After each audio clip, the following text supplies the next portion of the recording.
Today, we're going to be talking about intuition. And more than talking about intuition or thinking about intuition, we're going to go into a practice of connecting with intuition. Intuition is something we all have somewhat of an understanding about. We've all felt something like a hunch or knowing something in the pit of your stomach just feels right. But what's the difference between that and carefully, logically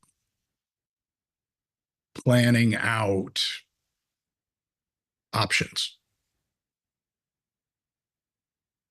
They really kind of go perfectly together if we can start with intuition. Because intuition is accessing the the full knowing of the mind and body, all the senses. It isn't simply relying on the mind to make decisions. And growing up, our conditioning really teaches us you got to rely on the mind. If you don't know something, you need to ask, you need to learn. And we're all kind of told as young people that we're a blank slate and we're getting filled with all the information we need. And so as adults, we tend to go back to that information, that storehouse of what we learned, to try to make the right decisions. There's nothing wrong with that process. And most of the time it works pretty well. But when we're looking for guidance on the deepest issues in life, when we're moving toward who we are authentically in the outer world to know more of that inside, when we start with intuition, we're accessing all the senses. We're accessing the totality of who and what we are.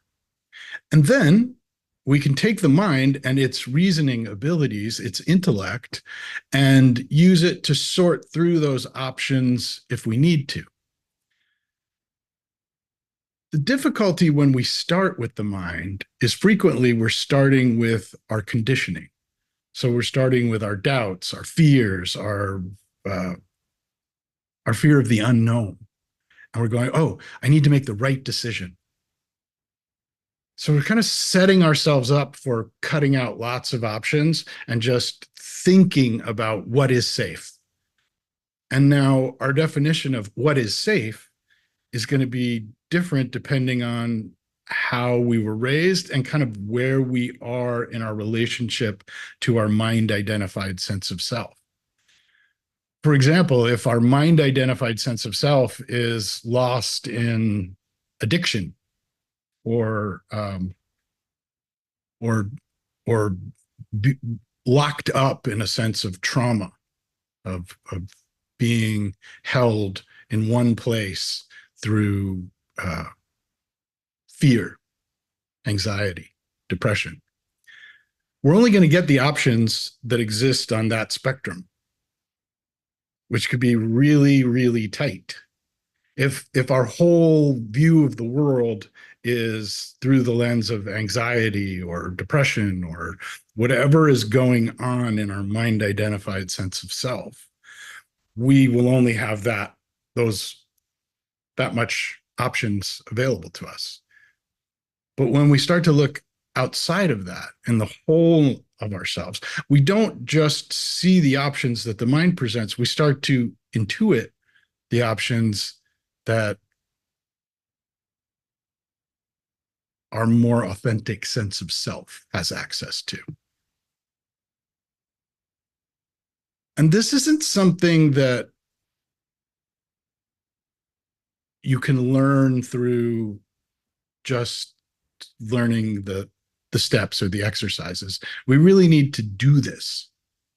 These are things like in this week's challenge, there are exercises for breathing, for movement, for journaling, and for focusing, that as we actually do those things, as we go deeper into our physical sense experience, we come to an understanding of a subtlety that isn't always clear.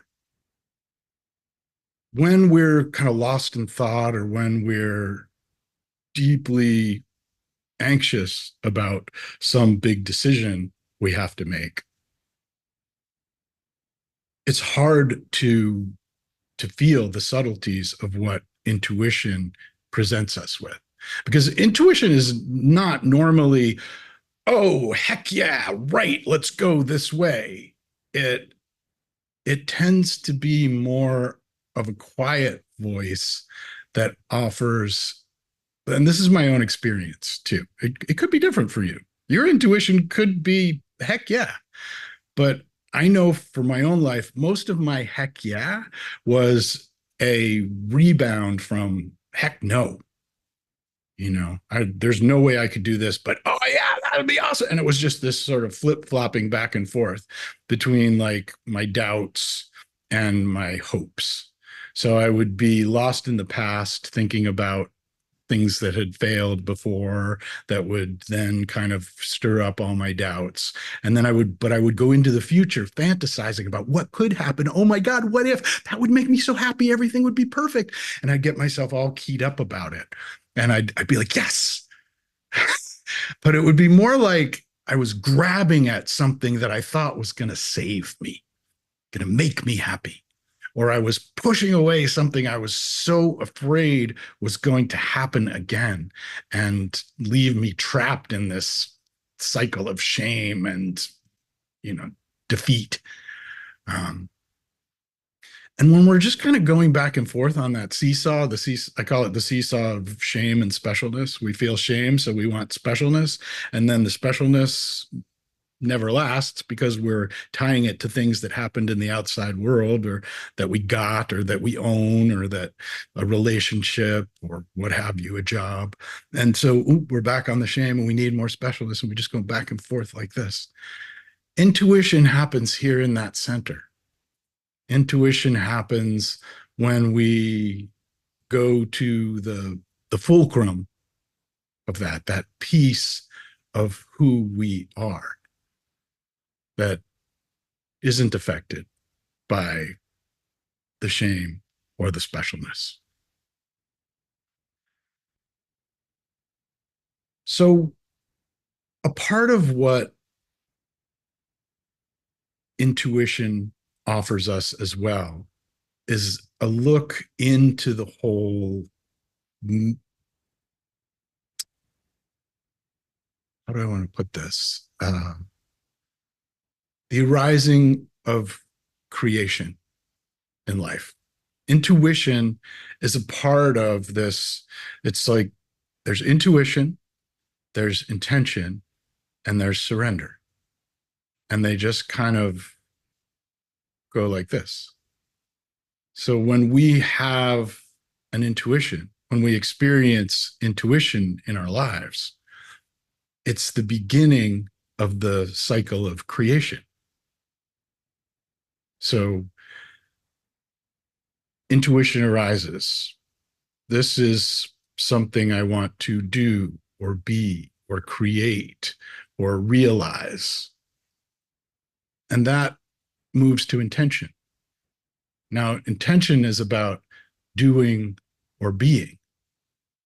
So we take that knowing that starts in intention and we bring it toward doing or being. So that's bringing action into the world. That's creating based on that knowing of intention.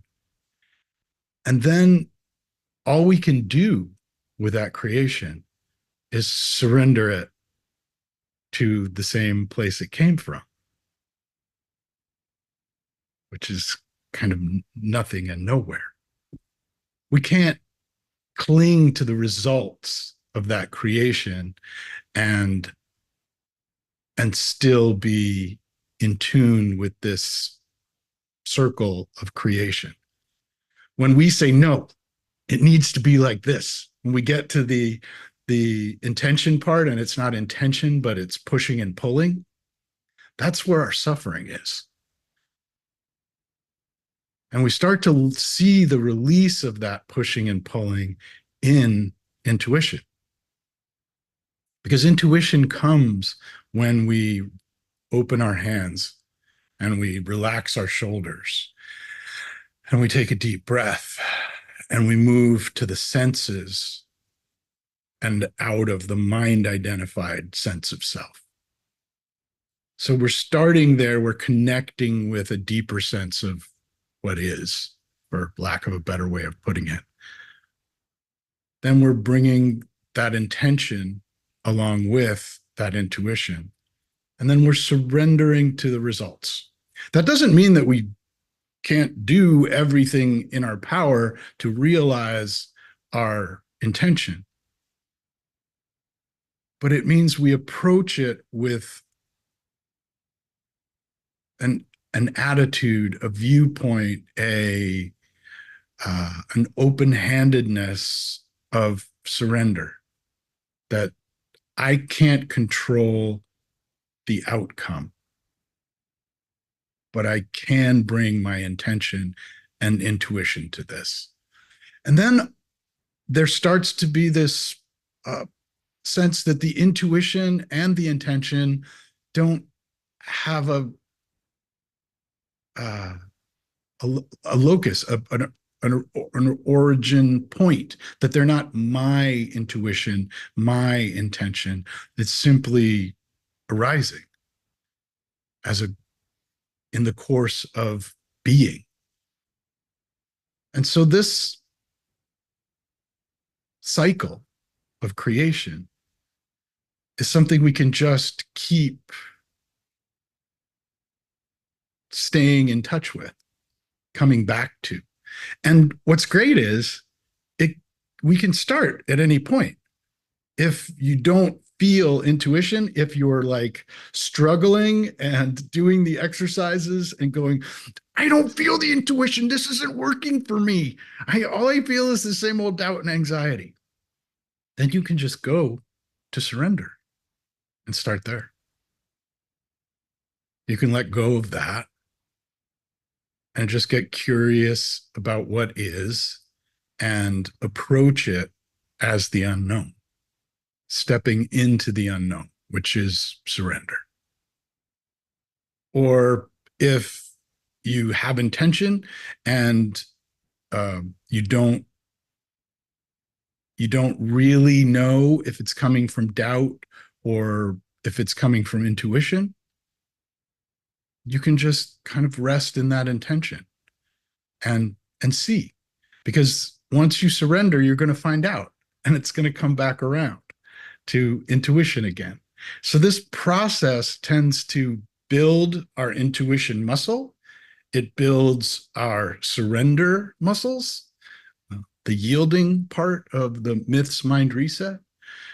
And it gives us a connection to a way of creating in the world that isn't about pushing, pulling, struggling, making, doing, being, gotta go, gotta go, gotta go, gotta get. And it lets us kind of just hop onto this. Imagine like a very slow moving Ferris wheel that we can just get on at any point. We can get on at surrender, we can get on at intention or intuition, or we can get on at intention. And knowing that whatever's here now is a part of that.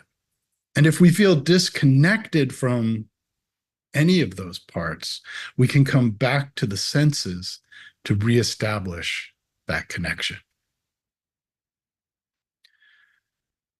So let's do an exercise that is helpful for reconnecting with our sense of intuition.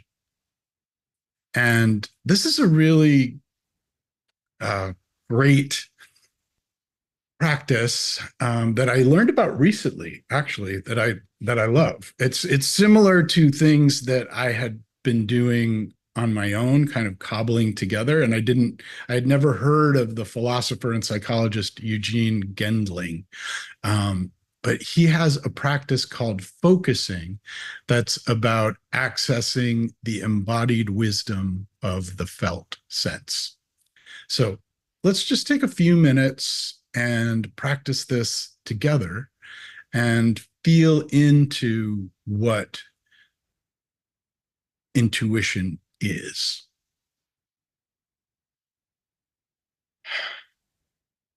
So let's get started just taking a few deep breaths. You can close your eyes if you'd like. And just feeling into the sense of the breath. Cool air coming in through the nose, warmer air going out.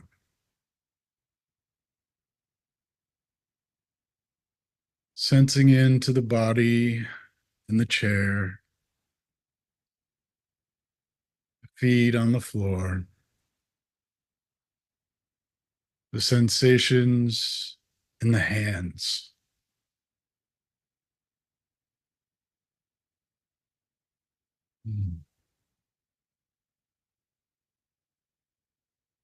Now notice if any emotions are present.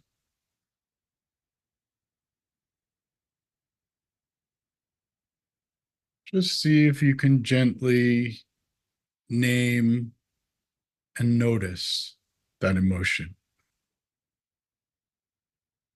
accepting it for what it is,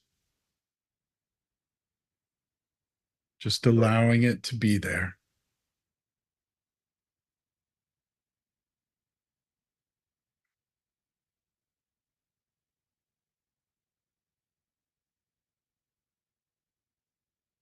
Now ask yourself,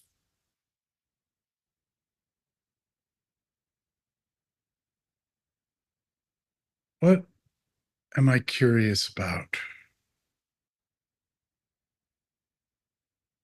What is something in my life I could use guidance on?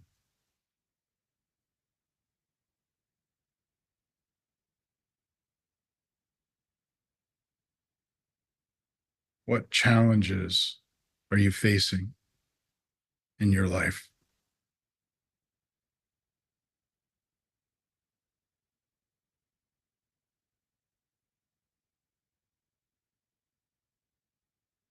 Just picking the one that seems like it wants attention. Just ask yourself, what wants to be known about this issue? What wants to be known about this challenge?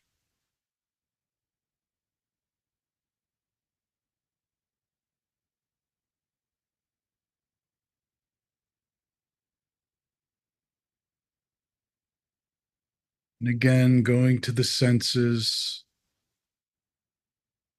going to the body,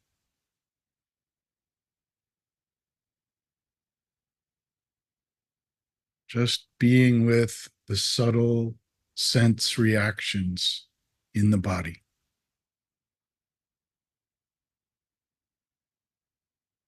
allowing the answers to come from the body, from the senses, from that subtlety of experience.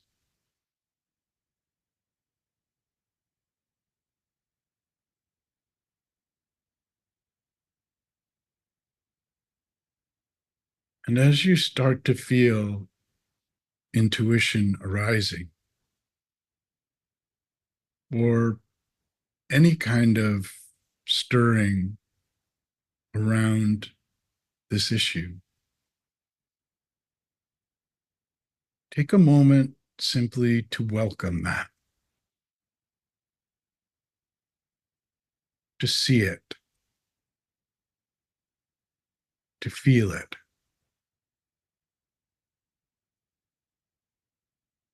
And even if you don't notice intuition arising, welcoming it, allowing it, and just seeing what happens. A step into the unknown, into the felt sense of knowing.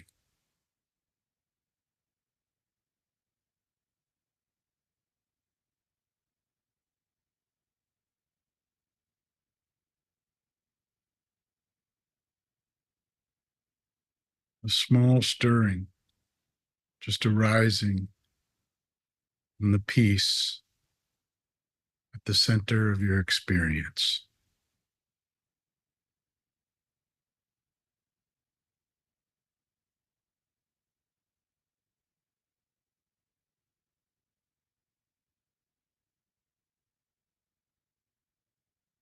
Just staying with that felt sense, bringing it friendly attention, and allowing any insights to simply arise. Not pushing, not pulling, not judging, simply curiosity and self compassion, gentleness in this moment. Curiosity about our felt sense.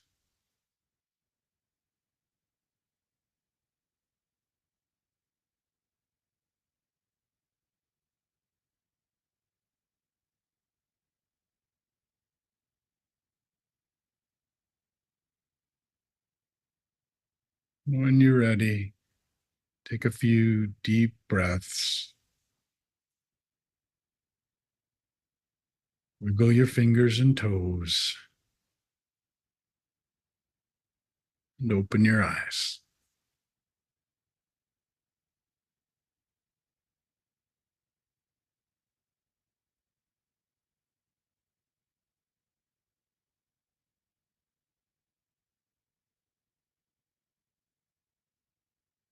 Intuition is something we all have, something we all have access to. And with a little practice, it can become much more accessible if you start out feeling like I don't get it. It really is about that felt sense, that whole embodied cognition, moving out of the world of pushing and pulling and into a sense of allowing.